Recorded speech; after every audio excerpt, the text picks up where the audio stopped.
لا الہ الا اللہ محمد الرسول اللہ۔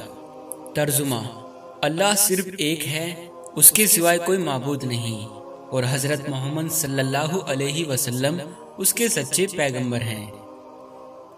اللہ کے حکم سے حضرت محمد صلی اللہ علیہ وسلم نے ہی اسلام دھرم کو لوگوں تک پہنچایا ہے۔ آپ حضرت صلی اللہ علیہ وسلم اسلام کے آخری نبی ہیں۔ آپ کے بعد اب قیامت تک کوئی نبی نہیں آنے والا۔ اسلام کے آنے سے پہلے عرب میں قبیلائی سنسکرتی کا جاہلانہ دور تھا۔ ہر قبیلے کا اپنا الگ دھرم تھا اور ان کی دیوی دیوتا بھی الگ ہی تھے۔ کوئی مورتی پوجک تھا تو کوئی آگ کو پوجتا تھا۔ یہودیوں اور عیسائیوں کے بھی قبیلے تھے، لیکن وہ بھی مذہب کے بگاڑ کا شکار تھے۔ ایشور یعنی اللہ کو چھوڑ کر لوگ ویکتی اور پرکرتی پوجا میں لگے تھے۔ اس سب کے علاوہ بھی پورے عرب میں ہنسا کا بول بالا تھا۔ عورتیں اور بچے محفوظ نہیں تھے۔ لوگوں کی جان مال کی سرکشا کی کوئی گارنٹی نہیں تھی۔ سبھی اور بد انتظامی تھی۔ اس اندھیرے دور سے دنیا کو باہر نکالنے کے لیے اللہ نے اسلام کو لوگوں تک پہنچانے کے لیے حضرت محمد صلی اللہ علیہ وسلم کو پیغمبر بنا کر دنیا میں بھیجا۔ کچھ ودوانوں کے مطابق اسلام کے سنستھاپک پیغمبر حضرت محمد صلی اللہ علیہ وسلم کا جنم دن ہجری ربیع الاول مہینے کی 12 تاریخ کو منایا جاتا ہے۔ 571 عیسوی کو شہر مکہ میں پیغمبر حضرت محمد صلی اللہ علیہ وسلم کا جنم ہوا تھا۔ مکہ سعودی عرب میں استھت ہے۔ آپ صلی اللہ علیہ وسلم کے والد صاحب یعنی پتا کا نام عبداللہ بن عبد المطلب تھا اور والدہ یعنی ماتا کا نام آمنہ تھا۔ صلی اللہ علیہ وسلم کے پتا کا انتقال ان کے جنم کے 2 ماہ بعد ہی ہو گیا تھا۔ ایسے میں ان کا لالن پالن ان کے چاچا ابو طالب نے کیا۔ آپ کے چاچا ابو طالب نے آپ کا خیال ان کی جان سے بھی زیادہ رکھا۔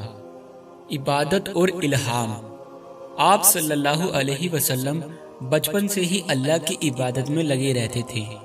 آپ نے کئی دنوں تک مکہ کی ایک پہاڑی ابول النور پر عبادت کی۔ 40 برس کی آیو میں آپ کو اللہ کی اور سے سندیش یعنی الہام پراپت ہوا۔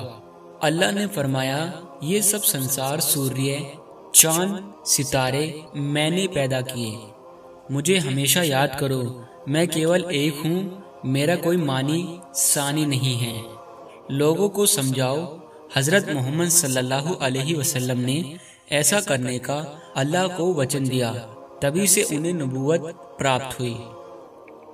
قرآن: حضرت محمد صلی اللہ علیہ وسلم پر جو اللہ کی پاک کتاب اتاری گئی وہ ہے قرآن۔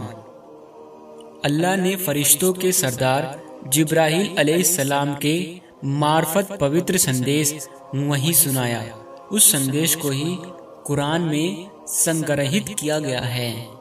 قرآن کو نازل ہوئے لگ بھگ 1400 سال ہو گئے، لیکن اس سندیش میں ذرا بھی رد و بحل نہیں کی گئی ہے۔ سب سے پہلے ایمان۔ نبوت ملنے کے بعد آپ حضرت صلی اللہ علیہ وسلم نے لوگوں کو ایمان کی دعوت دی۔ مردوں میں سب سے پہلے ایمان لانے والے صحابی حضرت ابو بکر صدیق رضی اللہ تعالی عنہ رہے۔ بچوں میں حضرت علی رضی اللہ تعالی عنہ سب سے پہلے ایمان لائے اور عورتوں میں حضرت خدیجہ رضی اللہ تعالی ایمان لائی۔ وفات: 632 عیسوی 28 صفر ہجری سن 11 کو 63 برس کی آیو میں حضرت محمد صلی اللہ علیہ وسلم مدینہ میں دنیا سے پردہ کر لیا۔ ان کی وفات کے بعد تک لگ بھگ پورا عرب اسلام کے ستر میں بن چکا تھا اور آج پوری دنیا میں ان کے بتائے طریقے پر زندگی گزارنے والے لوگ ہیں۔